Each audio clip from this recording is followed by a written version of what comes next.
Torchlight cut through the frosted darkness. "What happened to the lights?" Elias asked, shivering with an air of dread in his voice. They had taken shelter in a cabin on the south side of the town. When night had begun to fall, they had searched for a place to spend the night. Most of the buildings had no power, but Grace and Brent had found a generator behind a porta cabin and managed to get it working. There had been little time to find better accommodation, and Charlie was sure they were all just thankful to be out of the cold. Darkening clouds were creeping slowly down from the north, and with it, a bitter wind. Their walk back had been in heavy snow, and Charlie had felt every step. By the time they found the cabin, her legs ached, muscles burned, her pulse raced, and she had deep gasping breaths, and her eyes stung from the biting, wind-blown flakes of snow. The gloves she wore were not meant for the frozen north, and inside it felt as if flames licked at her fingers. When they reached the cabin, she had frantically torn them off and rubbed her hands together furiously to get some warmth into them. In truth, the cabin wasn't a lot warmer than the ground that surrounded it. The door had been left open, and it must have been days since the heaters had been run, and the icy northern winds had seeped through the building's walls, turning it into a massive freezer. There was a flicker of candlelight, and Grace entered the room. "The generator must have stopped," Brent said. In the torchlight, Charlie could see their frosted breaths and shivering bodies. The lights and heating had been on for an hour, but still, the rooms had warmed up little. Grace had also found a blanket and wrapped herself from head to toe. Elias, who had been sitting when the lights went out, stood suddenly. Why would it have stopped? There was something that frightened them all about Deadhorse. Since the moment they had arrived, there had been an edge of strangeness that none of them could understand, but all could feel. It was more than finding the town abandoned or a pack of dogs stripped of flesh or a dead wolf. Someone or something was out there, and it was killing. Charlie had run her hand over her gun more than once. "Maybe it has run out of gasoline," Charlie said. Brent was nothing more than a shadow in the darkness. "No," he replied. "We made sure the tank was full before we came in. There was enough to burn all night." "He's right," Grace added. "I filled it up myself." Beside the generator, they had found a half-dozen jerry cans with gas and made sure the tank was full to bursting. When the generator had been up and running, they had watched it for a few minutes to satisfy their own worries. The temperature was dropping, and neither wanted to go back out in the cold, and now one of them must. "It must be 0 out there. That's cold enough to freeze diesel, and it's only going to get colder," Smith added. "It's a petrol generator," Grace said softly. "It needs to be colder than that to freeze petrol." "Then why would it stop working?" Elias asked again. Charlie lifted the flashlight just enough to see Brent. His face looked empty of answers. "Maybe it just stopped," he said. "Then someone has to go out and restart it." Elias' voice was full of anxiety. "We'll freeze to death if we don't. Last night was bad enough." "I'll go," Charlie said. It was the last thing she wanted, but she could see trepidation on their faces, and Elias was right. She could feel the room getting colder. "No," Brent said. "I'll go. You don't know how to start it." Brent reached for the flashlight, and Charlie handed it to him. "If you need help, fire a shot in the air," she said. The thoughts of the day were still very much on her mind. A whole town vanished without a trace. He pulled his hood tightly over his head, raised the zip to his neck, and walked to the door. A sudden gust of icy wind swept in, blowing the candle's flames as he slipped out into the darkness. They waited in the candlelight for what seemed like an eternity. Far longer than it would have taken Brent to walk behind the cabin and restart the generator. Something's wrong, Grace said. It shouldn't take him this long to start a generator. Charlie had the same thoughts. It's the cold, she replied. Things that can take a few minutes take longer in the cold. Fingers become as stiff as stale bread when they're frozen. Maybe he can't get it started, Elias added. Smith looked at him.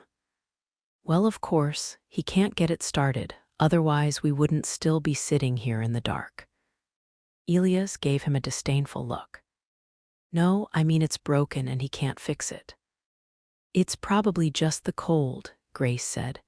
Somebody should go out there and help him. Charlie could see Smith move nervously.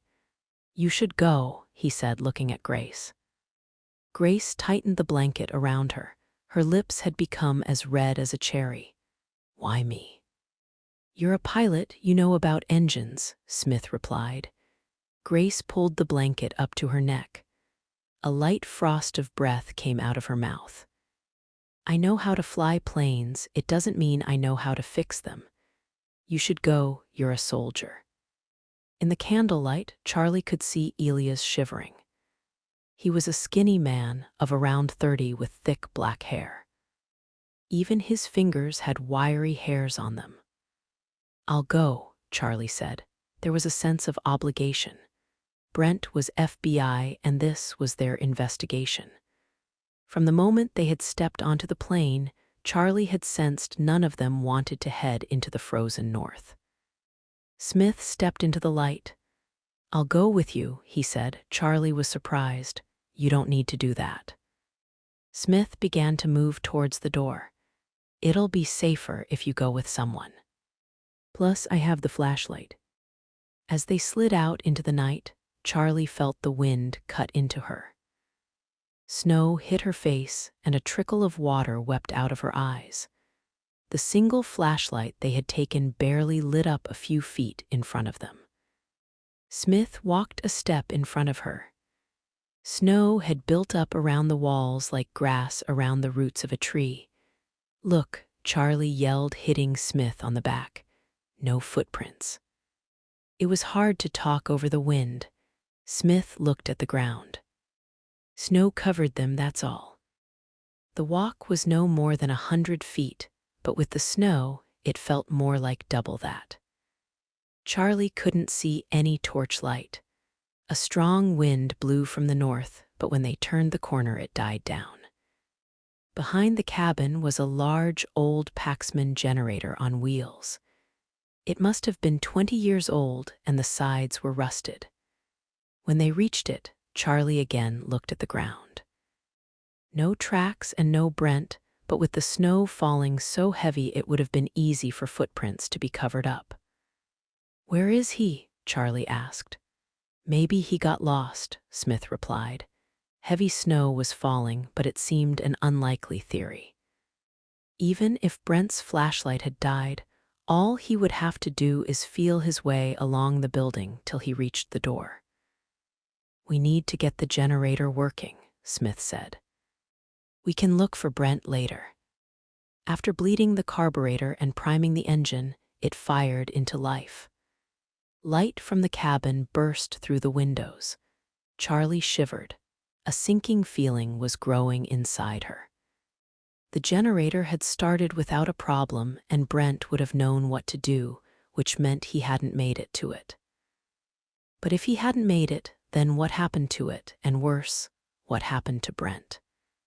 We need to look for Brent, Charlie said. We need to circle the building, maybe he went the other way. Smith nodded, and they slowly made their way around the building. When they reached the door, Charlie grabbed his arm. She moved in close. We'll go around again, she yelled. He's not there, Smith screamed back. We would have seen him. Charlie gripped his arm tightly. We go around again, and this time we spread out.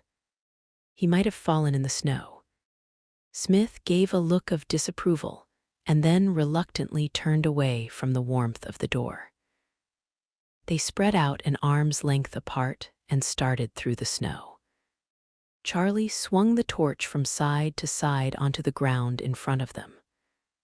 Brent was a big man. If he'd fallen, surely they would see his body under the snow. They turned the corner and then stopped at the generator again. Charlie swung the flashlight around as Smith kicked tufts of snow. They searched 20 feet in every direction. "There's nothing here," Smith yelled. He was right. There were no signs of anything. No footprints, no clothing, no body, and no signs of blood. It was as if Brent had never existed. Smith stood there in the torchlight, his dark skin a shimmering pallor, but his cheeks red and light, and lips a deep purplish. "We need to get inside," he said. "It must be -10. Smith was right. They would freeze to death in the cold if they stayed much longer. When they entered the cabin, the chill was gone from the room. Charlie's eyes swept the room. Brent had not returned. "Where's Brent?" Grace asked. Charlie dusted the snow off her jacket. "He didn't return." "No." Smith had moved to the heater and was warming his hands over it. "There was no sign of him out there. We searched, but he just vanished, like he melted into the snow." Grace stood up suddenly, her eyes running over them. "We can't leave him out there. We need to go and find him. He'll freeze to death." Charlie pulled off one of her gloves. The last thing she wanted to do was leave Brent out there. "Smith's right. We searched around the whole building. There's no sign of him. We'll wait till morning and search again then." Grace cast off the blanket. "I'll go," she said. "I know this land. I grew up here." Charlie had pulled off her other glove. "No, it's snowing heavily. We'll wait till morning. We only have 2 flashlights and the batteries are low." Her words were as cold and hard as the wind and snow outside. Brent hadn't just gone missing. Whatever had happened to the town had happened to Brent. She could feel it, like the wind cutting at her face or the snow falling on her shoulders. Something about Deadhorse was unnatural, and the last thing she wanted was to lose anyone else. As soon as the storm clears, they would leave.